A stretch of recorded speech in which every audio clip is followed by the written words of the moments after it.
good morning po sa inyo. Mahulaan nyo po kaya kung nasaan tayo banda ngayon. Okay, siguradong nasa Bulacan lang po tayo kasi hindi naman tayo lumalayo, palagi nandito lang po tayo. Magandang umaga po uli sa inyo. Bali, ito po si Camshot Neds. Mag-a-update po uli tayo dito sa ginagawang trend na tinawag na NSCR, na ibig sabihin po nun North-South Commuter Railway.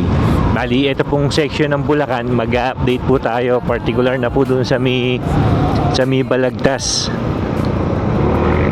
sa may NSCR Balagtas, NSCR Viaduct bandang Balagtas. I-check po natin yung release ngayon kasi medyo siguro 3 months ago simula nung napalipara natin na may release na dito sa banda dito. Titingnan po natin kung gaano kahaba na yung nailalagay. Sana makakuha po tayo ng magandang spot. Or check po natin, bali shoutout po natin isa nating tropa na si Galang Bubuyog na tinuro po sa atin yung kung saan yung magandang spot. I-check po natin kung maaabot po natin kabilaan. Kabilaan po kung makakaabot ba tayo din sa boundary ng dalawang contractor na CP01 saka CP02. Check natin kasi nasa gitna to ng Kabukiran, doon tayo magpapalipad. Check po natin yan. Dito, kanan po tayo dito. Yan, sa may Maria Magdalena. Yan po, bali may putol lang po na dito. Ayan po, dito po medyo okay na yung kalsada. Yun, bali kanan po tayo dito. Bali, alam nyo po itong NSCR na to is 147 km elevated railway project na magdudugtong po sa lugar ng Laguna hanggang sa may Clark International Airport. Dati sa dating 6 hours, magiging 1.5 hour na lang po mula sa may Calamba, Laguna hanggang sa may Clark International Airport.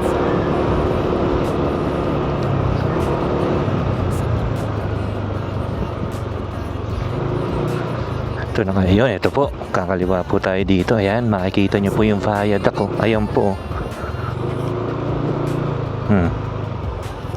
Ayan, dadaan po tayo sa ilalim ng NSCR viaduct. Tapos, ito po, ayan sa kaliwa. Ayan, nakikita nyo po ang haba. Haba ng viaduct po dito. Tanaw po yung Balagtas Station. Tapos dito naman po, kanan, going going Bukawi. Yan, okay, sige po, punta na po tayo. Huwag na po natin patagalin masyado.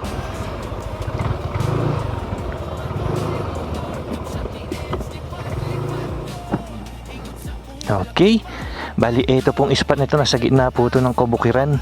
Susubukan po natin kung maaabot po natin yung NSCR Balagtas Station, at doon naman po sa bandang kaliwa kung maaabot po natin yung boundary ng doon sa Mitaal, boundary po ng dalawang contractor.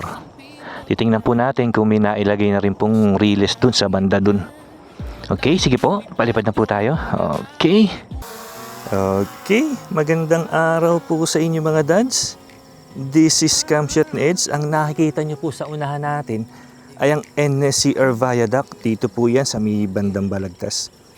Bali, i-check lang po natin uli yung mga release na nailagay at kung abot na po ang paglalagay doon sa may boundary nitong CP02. Ayan o. Okay, kung makikita nyo po, ayan po. Baba natin ng konti. Bali, ang nalalagyan pa lang nila dito sa parte na ito, isang mahaba ito, halos malapit na po ito sa may NSCR Balagtas Station. Bali yung southbound po ang nalalagyan pa lang nila. Okay, bali sige po, puntahan natin kung maaabot po natin yung NSCR Balagtas Station. Titingnan po natin kung abot po doon ang release na ito. Napakaganda naman, talaga namang world class ang dating. Tapos pag tumingin ka po sa kanan, makikita nyo po ang green scenery. Yan naman, tingnan nyo po. Bali, pag operational na po itong section na to, makikita nyo rin po yung magandang tanawin na po na yan. Okay, ito po, nakikita nyo po ay ang ano nga bang bridge. Pero itong parte na po na yun is balanced cantilever bridge po ang proseso na ginawa. Okay, layo po natin is ano na po, 600 meters na. Yun, nakikita nyo po sa di kalayuan ay ang Balagtas Station, NSCR Balagtas Station, na ito po ang pinakauna at halos patapos na pong station. Kumbaga, ito po ang first honor dito sa NSCR Phase 1. Yan po. Or sa kabuuan ng NSCR, ito po ang pinakauna talaga sa lahat. Dito po sa parte na to is wala pa pong release na nailalagay. Kumbaga, nag-concentrate sila pa southbound. Ayan, ito po ang nakikita nyo po ay ang NSCR Balagtas Station na tapos na po yan. Kumbaga, release na lang po. Okay, kumbaga, release na lang po ang inaantay dito. Talaga naman makikita nyo, napakaganda. Pang world class po ang dating. Bali, ang layo po nito mula dito sa spot natin is 1.3 kilometers na po. Talaga naman masasabi nating world class. Kung hindi pa dahil sa nakaraang administrasyon, hindi pa matutuloy ito. Makikita nyo. Tapos yung nakikita nyo pong salamin, yung parang may salamin dyan, yung kulay green na yan. Yan po ang magsisilbing elevator ng etong station. Kasi alam nyo po, lahat ng NSCR station is may elevator po. Kumbaga para ready na siya sa mga senior o sa mga PWD. Ayan po, tas ito po. Yung nakita nyo po sa tabi ng Balagtas Station is yan po ang substation. Ito po magsisilbi at magko-control ng kuryente dito sa istasyon na to. Alam nyo po, lahat ng station is may mga substation po yan. Okay, balik ito po. Papunta na po tayo to. Going south. Yan po, talaga naman napakaganda nitong Balagtas Station. Di lang po Balagtas Station ang maganda. Halos lahat po is ganyan po ang magiging itsura. Katulad yung sa May Kawayan, Marilao. Yung sa May Kawayan at Marilao talagang makikita nyo kasi along MacArthur lang po ito. Kitang-kita nyo po talaga. Okay, balik na po tayo. Papunta po tayo ng south. Dito po sa parte na to, paglagpas po ng station, wala pa pong riles. May mga riles sa gilid pero yung talagang kinakabit na, wala pa rin po. Tapos dito po sa, ayan, ito po.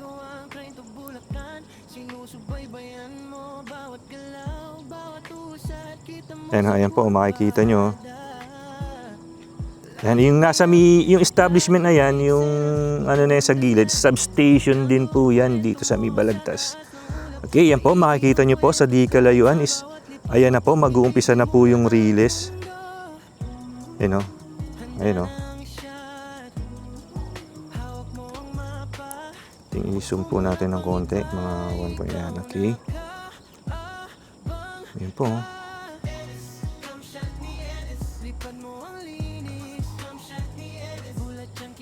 Tapos, ayan po, nakita nyo, may mga snub na po siya. Di ko po alam mga tawag-tawag dyan eh. Ayan o.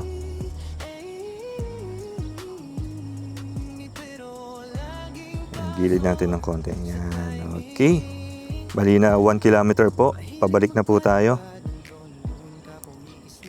Ay, hindi natin na ano. Sige, ibalik tayo tapos itingnan natin kung ganong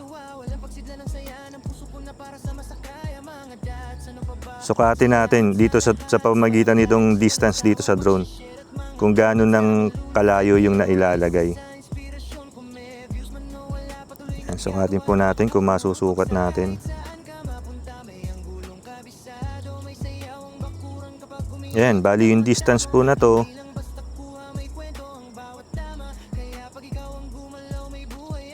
Tingnan natin kung pantay na siya sa ilalim.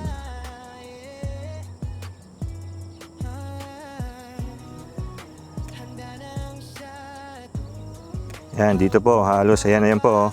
Bali, ang layo po nito is 1,000 66 meters, bali 1 kilometer na po yan. Bali dito po tayo magsimula. Sukatin natin kung gaano ng kalayo ang nailalagay.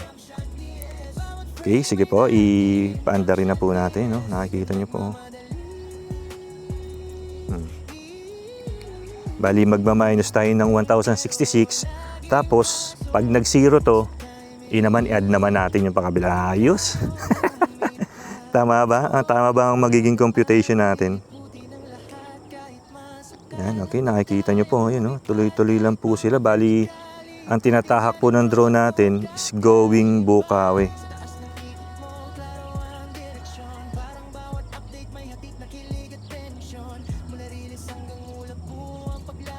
Yun, no? Napakaganda naman, no? Medyo mafag pa po kasi medyo maaga-aga tayo nagpunta para wala pa masyadong mga obstruction dyan sa ano. You know, kumbaga yung sa northbound, may naka-ready na din na mga yung mga ano matawag yung precast na nakalagay, slab ba tawag dyan? Sa mga engineer, ano bang tawag dyan? Sa may parang ready na yung bato na ilalagay. Okay, nakikita niyo po, wala pa pong tao kasi medyo ano pa lang po ngayon, 6:30 pa lang po ng umaga. Okay, yan na po. Nandito na po tayo sa spot natin. Nag-zero na po yung distance niya. Okay, bali, ito naman po. Papuntahin naman po natin sa may boundary. Ano yun?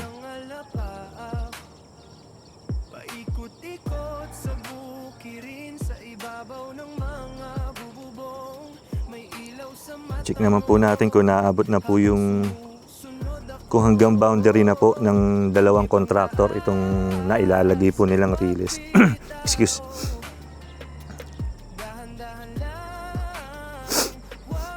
Oh, dun sa kabila. Bali, ito pala dito. Hindi sila umabot ng boundary. Bali, dito sa parte na ito, meron na rin po yung northbound. Okay, nagets ko na. Bali, ito nalagyan nila yung south, na-reach nila yung pinakadulo. Tapos, ngayon, itong nasa kabila na pa-north naman, is pabalik naman sila ngayon dun. Papunta naman ng NSCR Balagtas Station. Okay, bali, tingnan pa rin po natin, puntahan pa rin po natin yung yung tawag dun, yung boundary po ng dalawang contractor. Ayan po.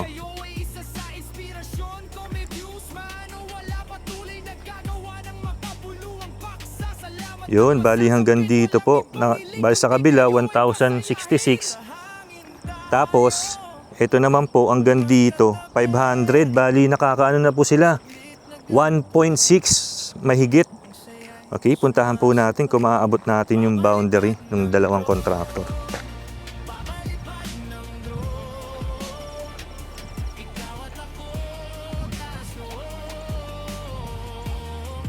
Yan.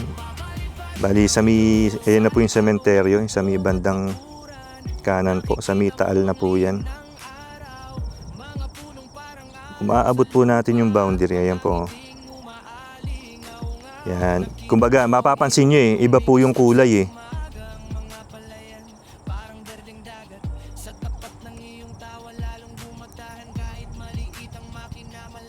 Bali, dun po sa kalayuan, may mga naka-ready na pong release. Hindi pa po siya nakaayos na katulad ng nakita natin. Pero ayan po, naka-ready na po siya. Yan, okay, bali, balik na po tayo. Na-reach na po natin, naabot na po natin yung boundary ng CP01 na hawak ng Taisei DMCI at ang CP02 naman ay hawak naman ng Sumitomo. Yan, bali yan, nakikita nyo po na yan. Yan o. Mapansin nyo magkaiba po ng kulay. Ito po yung boundary ng dalawang contractor. Okay, balik na po tayo. Ayun o.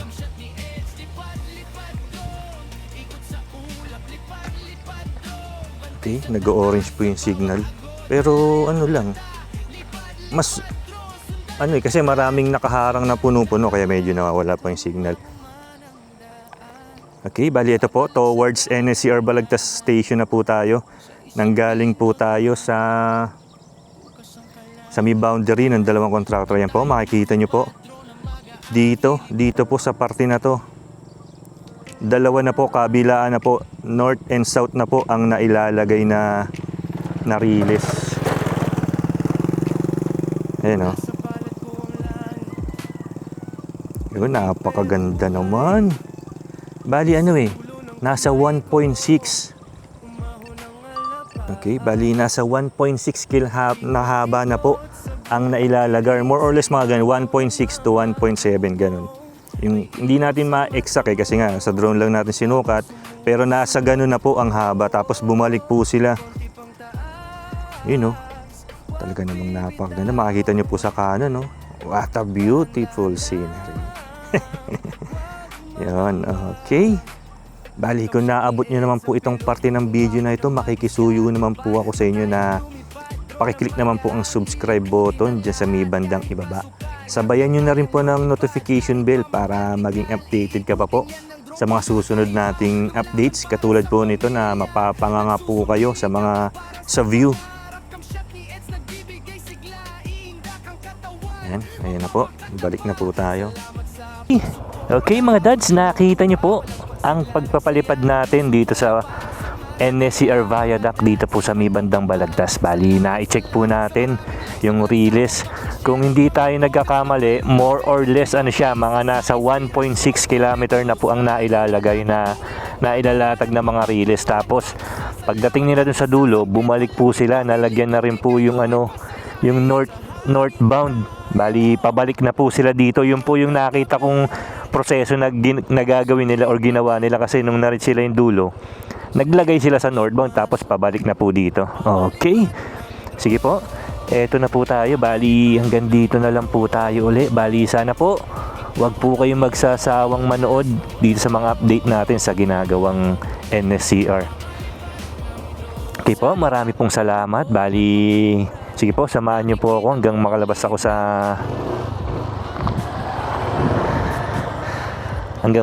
po ako dito sa Viaduct. Tingnan po natin tong NSCR Viaduct. Yan po. Ang ganda po dito sa spot na to. Pwede pa kami mag-FPV dito.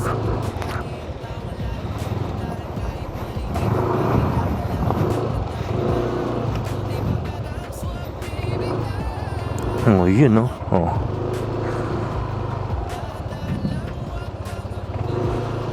Okay, bali yan po. Nakikita nyo po ang NSCR Viaduct. Okay, bali eto na po, papalabas na po tayo dito sa may viaduct, dito sa may Kabukiran. Makikita nyo po, sa ilalim po tayo ng viaduct. Pinuntahan po natin itong ginagawang NSCR at chinek po natin. At nakita nyo naman po talaga napakaganda. Napakaganda ng view. Bali yung nakikita ng drone ko, or yung nakita ng drone ko, makikita nyo rin po yan pag nag-partial operation na po ito. Ayon na rin kasi sa DOTR, magka-partial operation po ang ulit. Bali, magpa-partial operation po ang itong train na to magmula po sa West Valenzuela hanggang sa may Malolos, NSCR Malolos. Yun po kasi yung pinakamalapit sa katotohanan, yung section na yun. Dahil riles na po ang inilalagay. Hindi katulad sa may phase 2. Talaga ang dami pang problema yung sa right of way. Mas lalo na yung sa may pinaka importanting segment, yung Malinta Tututuban. Yun yung hanggang magpasa hanggang ngayon wala pa rin pong contractor na nakakakuha. Bali, after 1 week research ako, wala pa rin talaga, hindi pa rin na i-award. Paano na po kaya mangyayari? Siguro ganito magiging senaryo. Pagbaba mo ng West Valenzuela, mag-jeep ka hanggang sa hanggang next na po kasi doon is sa may Tutuban na. Hindi mag-commute ka muna hanggang sa may Tutuban tapos kakasakay ulit, di ba? Yun na muna magiging pinaka magandang senaryo. Okay, bali ito na po, papalabas na po tayo dito sa pinasukan ni Sami Maria Magdalena. Bali po, maalam po, this is Camshot na Eds. Okay, bye bye. Barangay ano pala. Okay, hindi pa pala tayo babay. Bali, Barangay San Juan pala. Yun ano natin, kasi nadaanan natin yung barangay. Yung pala, bali, ang lugar pala na ito is Barangay San Juan. Okay, correct lang po natin yung kanina. Hindi natin kasi alam eh. Ang akala ko kasi Longos eh. Bali, tumawid na pala ng river.